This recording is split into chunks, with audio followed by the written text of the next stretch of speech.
material, obviously, but it's waterproof, so I used that this year for the first time to just to give them a little extra waterproof seal on the outside of this hive, and seems like it worked all right.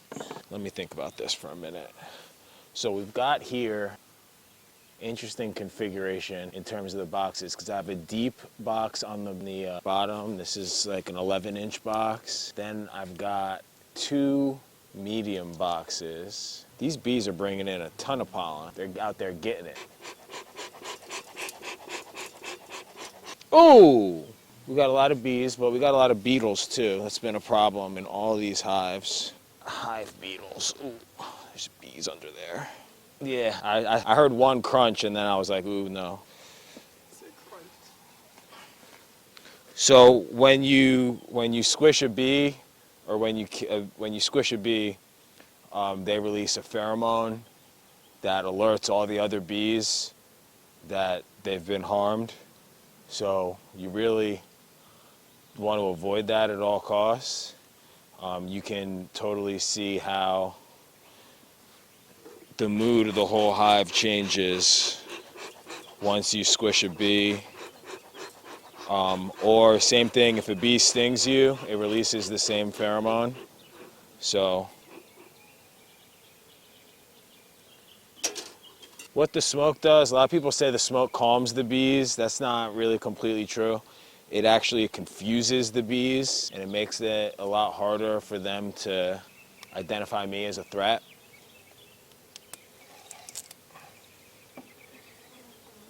I can use the lid, if I turn it upside down, as a base to set the next box so that I'm not squishing any bees that might be underneath.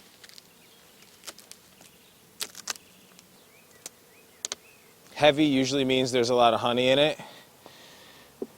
So here you actually can see some dead, or not some dead, these are larvae, bee larvae. They had made some, since I haven't been in this hive opened this hive up in a long time, they had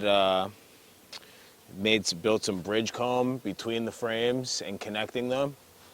That's one of the reasons that you do have to go into the hive and open them up to sort of clean off any of that excess and help them keep organized. But so you can see here the larvae that were in those cells. And I'm just gonna gently, so they're already fast at work now, cleaning up this damage. You can see, so you can see the bee larva. You can even see the eyes starting to develop on that one. Ooh, that was a bad strategy. I'm gonna let them relax for a second while I just top this off. No, it's later in the summer. Man, I really haven't opened this one in a long time. So this is like some work. This is kind of just like the miscellaneous tool. It's literally called a hive tool. It's sort of your Swiss Army knife, but it's good for getting these frames out. I have another tool that you saw me holding in my hand before that I forgot to bring. No, it's like a little clamp. Once you get the first one out, you got a little bit of room to work, but Audience question member? mm-hmm. Audience question? Right now they are gathering pollen. So that's some honey. These bees do have some resources in this box. I gotta find the queen, who's probably in the bottom, but I gotta work my way down and make sure that she's not anywhere else. So they noticed I'm here.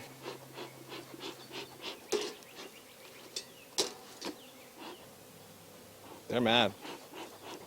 I mean, have to for who? But that's all so that I can harvest later. That's not necessarily for them. They do it how they want it because they want it that way. But we do try to, maintain the hive in a way that's as consistent as possible with their, natural habits. This type of hive actually is specifically made for that reason. These types of hive, this is called a Langstroth hive. These were developed by people to maximize honey production. This is called the top bar hive, that was also made by people but designed to mimic the bee's natural home. So we had this because we thought it was more bee friendly, had a really hard time harvesting honey from it, so we haven't used it. We're going to try to bring it back this year. You went the wrong way, little girl. This is a bee. This bee has pollen on her legs, but also just like on her face, like she was just in the flower getting all dusted. You don't want to come get it? Yeah. You could get this one bee probably.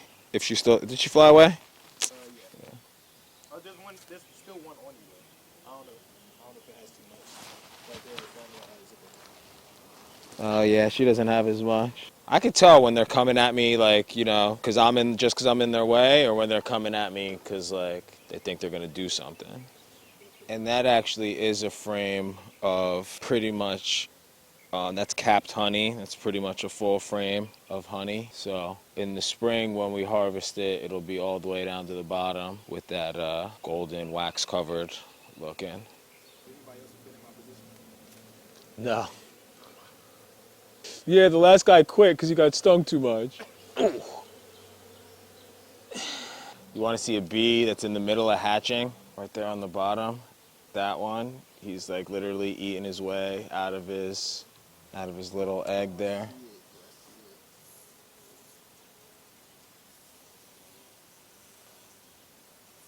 Why does it sound like that? Sounds like somebody stuck. Oh, this guy's trying to get in there. He's eating. I mean, somebody's wilding out. It just sounds exactly like it is. But, you know, people talk all the time about, like, vibrations and stuff like that. It's, like, really, I mean, it's literally true with the bees. You can hear their frequency increase and decrease. And when they sound mad, it's usually because they're mad. All right, so this next frame is something different. So I'll show you this. Looks like we might be getting into territory we're looking for. So a couple of things. One, we want to visually confirm the queen. Now, you can confirm the queen indirectly. Like if you see a bunch of eggs, you know somebody's been laying the eggs. There must be a queen in there. But it's always nice to visually see her, see what part of the hive she's in. Well, you know, it's like you can kind of, it's funny to say because I don't know what you really look for, but you can kind of tell if she looks healthy, she looks big and plump, or kind of old and withered. And why I say we must be getting close is because we got a bunch of, we got a bunch of like really mature brood here. Some of it's hatched out.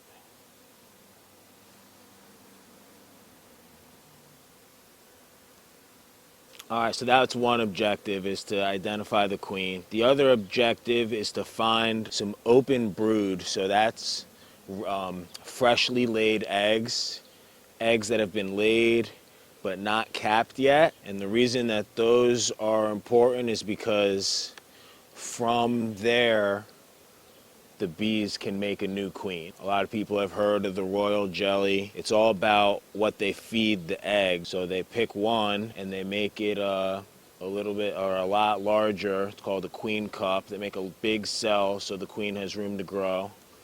And they feed it royal jelly, which is the best stuff that they have.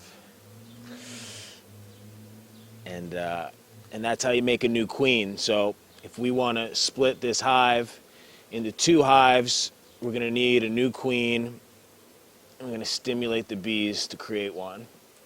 The next reason is I did an operation last week where I split off of the other hive. And so it takes a few weeks for that process. And the weather's been a little bit cold. I want to check on the population of that split that I did last week.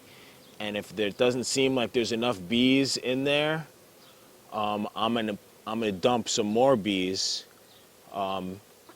Believe it or not, the bees are kind of interchangeable. So if I put a bunch of these bees into that hive, some of them will stay. Some of them will return home, but some of them will stay, as long as there aren't two queens in the same box. So that's why once I know where the queen is, then I can move some things around without concern that I'm moving the queen. Another way to do the split, maybe a better way to do the split, is actually to capture the queen and remove the queen. Then these bees that are left behind will make a new queen, and the old queen can continue laying in the new box. That's actually the most similar to a natural swarm, which of course is what you're trying to replicate when you do a split. Really didn't work this hive enough last year, which is why. So, all right, so here's a frame of open brood. Now it looks like I smushed some bees there with my thumb. It's good. We got some open brood on both sides. You got to get it at just the right angle straight on. But if you do, you'll see there's larvae, little larvae curled up in the bottom of those holes, the open ones. That's what we're looking for. A lot of people who do what I do don't wear any protective gear.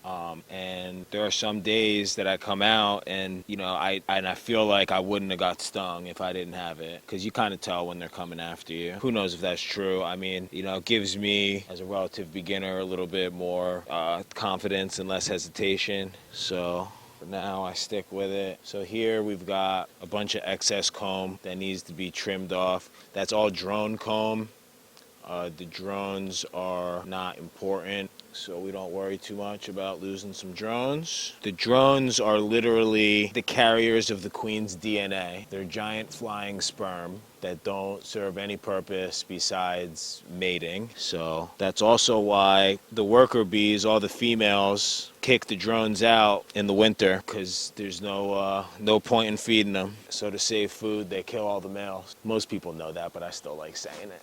Right now, we see a lot of drone production because it is basically mating season. So soon we're going to be seeing swarms, and you're going to have virgin queens out on their mating flight looking to get mated. And that's the purpose of the drones, pass that DNA. All right, so we're almost through this box. We got some brood in here, but no sign of the queen. And then we'll go down in the bottom box and oh, wow. So much drone comb and honey. So you see how the wood frame ends here, but there's all this extra comb on the bottom. That should be space. And that's what was sticking all these frames together. There you can see a good cross section of what the honeycomb laid with larvae looks like. And wow, mites. Wow, I can actually see the mites. That's crazy. Never knew that I had a mite problem before. They're really small. I don't know if you're gonna pick it up with the camera, but this frame right here, this little cell full of mites. I see white ones and brown ones. Those are usually called varroa mites. That's a really common pest that's blamed for a lot of the colony collapse. Most people think is due to varroa mite infestation. That's like, I need that for science.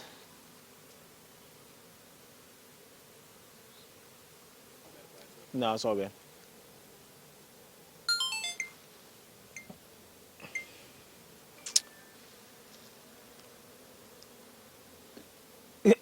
I don't know if you got that sound.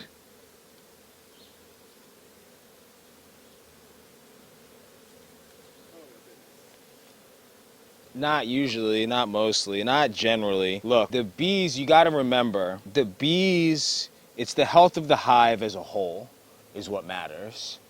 The bees don't think of themselves as individuals, so we shouldn't think of themselves as individuals. That's the same reason that, they kill all their males in the winter, and when they sting, they die. That's the sacrifice because they're just an instrument of the hive. Their life isn't important. That's not me saying that. That's just the way, that they're set up. So, that incident, that was like one of the more kind of impactful things that happens when we're culling the comb and stuff like this. And you kind of cringe every time you smush a bee, but it's all for the greater good, and you just try to have as little impact as you can. A lot of these bees, these bees have basically been rescued, first of all, We don't purchase our bees from breeders or anything like that. These bees have all been rescued from swarm calls that I get called in on. Somebody's got a swarm of bees on their porch or their tree or whatever. I get called, I come, I rescue the bees if I can, and then we breed them here and reproduce them and collect honey. So, you know, from maybe, you know, 2 swarms that I caught last year, you know, we're going to be looking at 5 or 6 hives in a couple weeks. So does that hurt the bees? No, I think it helps them.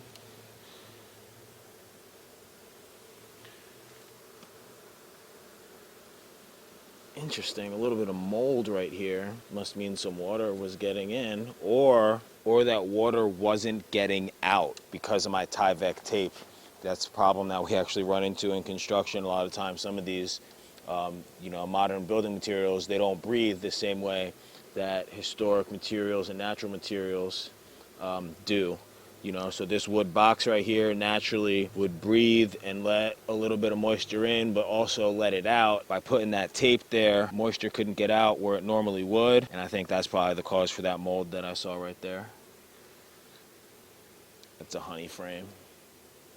The honey, and this is the furthest outside frame. That's typically where the honey is, on the outside. All right, so let me stop right there and give you your mic.